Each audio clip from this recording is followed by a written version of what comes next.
So I'm in the podcast studio at Melbourne PC user group Moorabbin Club Rooms. So the podcast studio is quite new, and I wanted to do a bit of a explanation of a piece of equipment I've brought in that will be available to people to use if they want. In the podcast studio, it's not really something you need for podcasting. It's just a piece of musical and audio equipment that can make like sound effects and sound design. So, and it's also just an interesting piece of equipment to look at and play with. So it's a modular synthesizer in a skiff case, it's called, which is just basically a portable case that you can use for like live gigs and stuff because it can fit in a bag. It's not too heavy. I have other cases that are quite large and heavy, which are not really very portable. But this one, it's quite, it's only about like 2 inches high off the table, and it has 1, 2, 3, 4, 5, 6, 7, 8, 9, 10, 11 modules in it, ranging from manufacturers such as Bufaco, Bubble Sound Audio, 4MS, SSF, and Dopefer.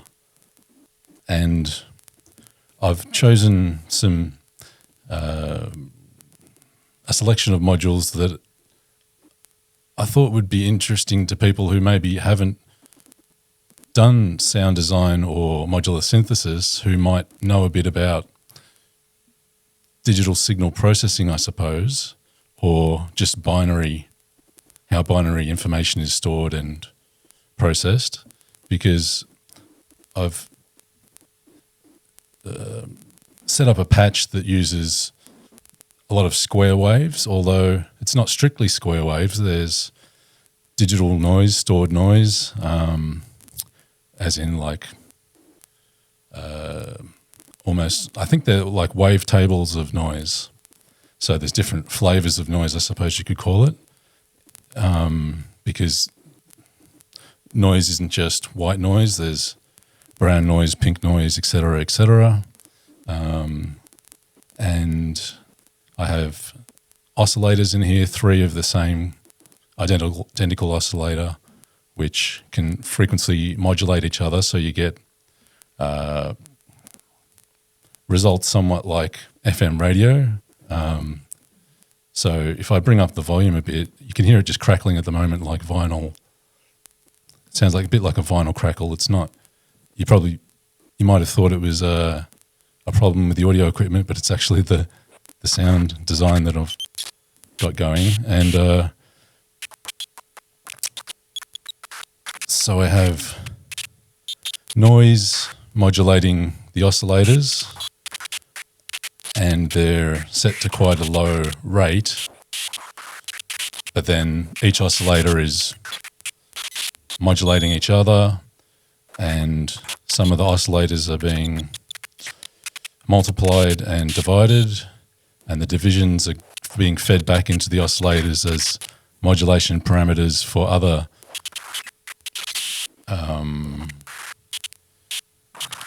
ways of modulating the waveforms, such as pulse width. So that's like the size between the gaps in a square wave. There's sine shape or sine modulation. So it's got normal sine wave, like just the very smooth curved sine shape, but there's also a modulated sine wave that you can grab the output of with a patch cable, and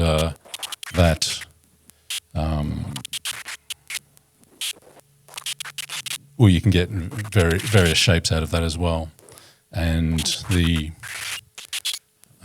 so I'll change things a bit. Let's see. And the final output is going into 2 filters, so I'm sort of processing a stereo signal, and the filters are based on a 70s or 80s synthesizer called the Wasp, which is which was a bit of a unique device. And what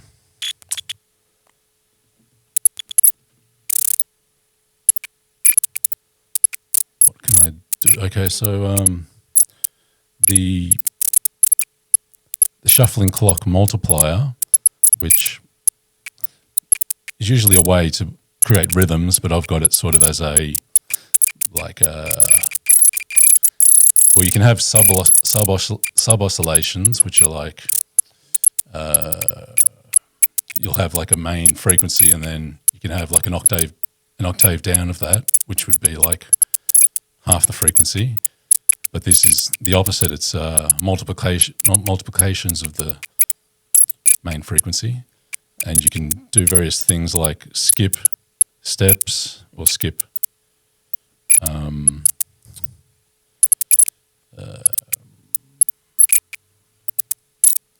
skip parts of the waveform.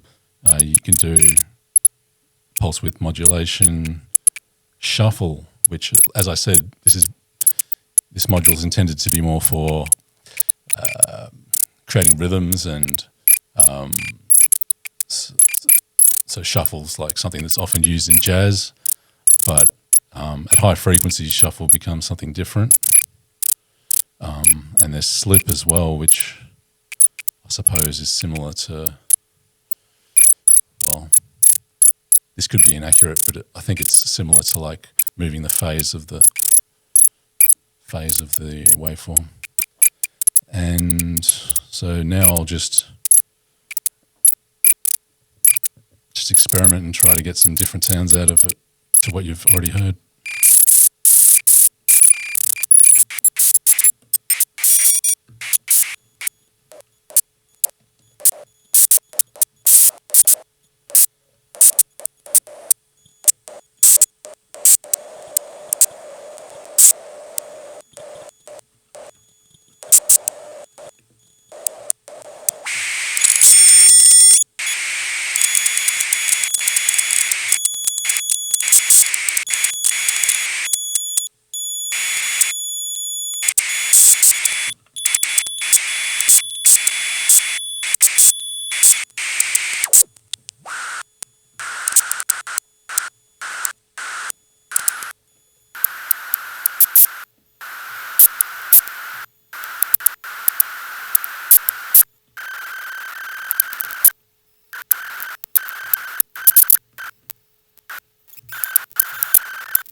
So obviously this is very noise orientated and abrasive, the sounds that I'm getting now, but this instrument can actually be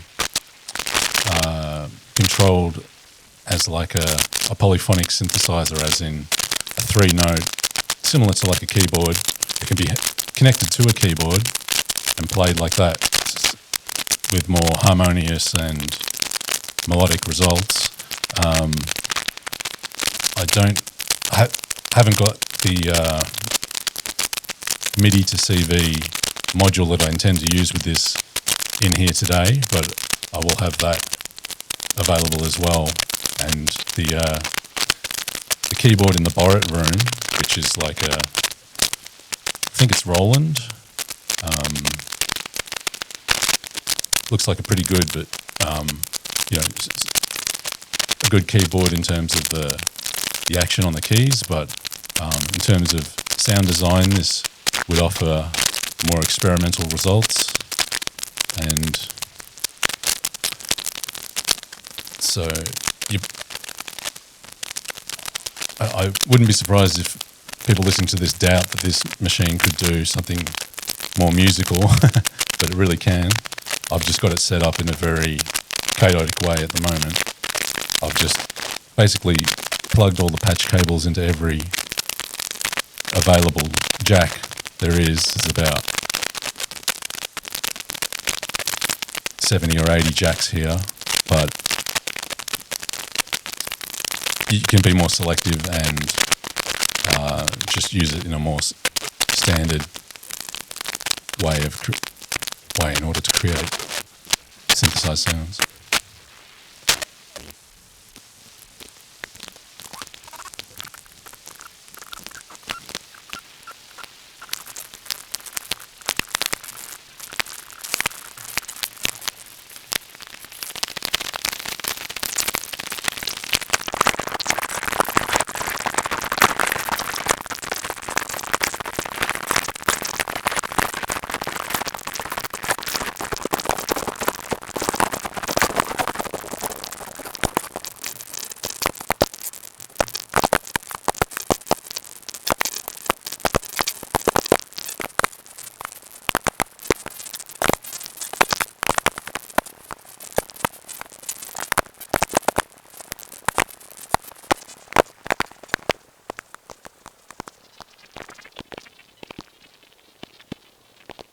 So in July, for the monthly meeting, the guest speaker will be Warren Burt, who has worked in experimental electronic music and has used various kinds of electronic instruments, both software and hardware, and has worked with modular synthesizers.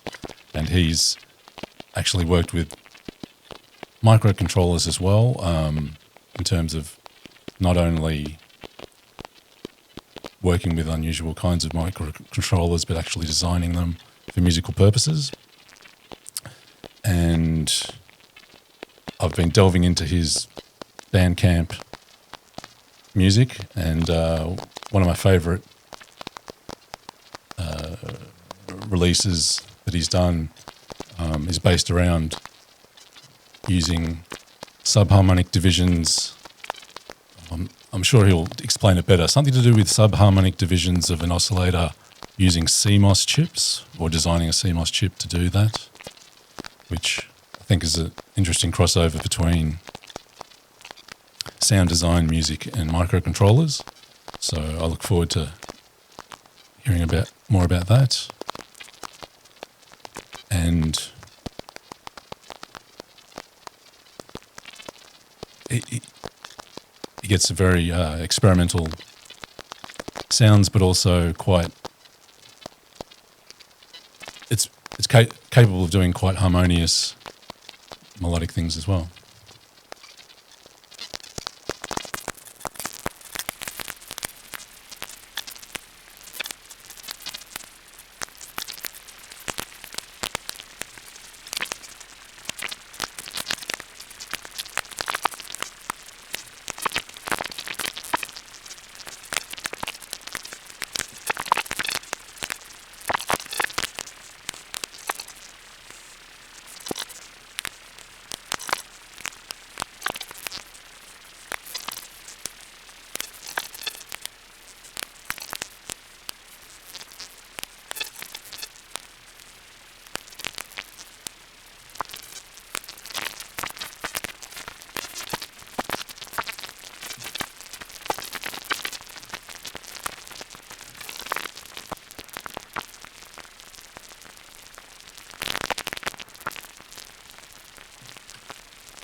Now I'm just randomly taking out patch cables one by one to see the variations and changes that creates.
The end.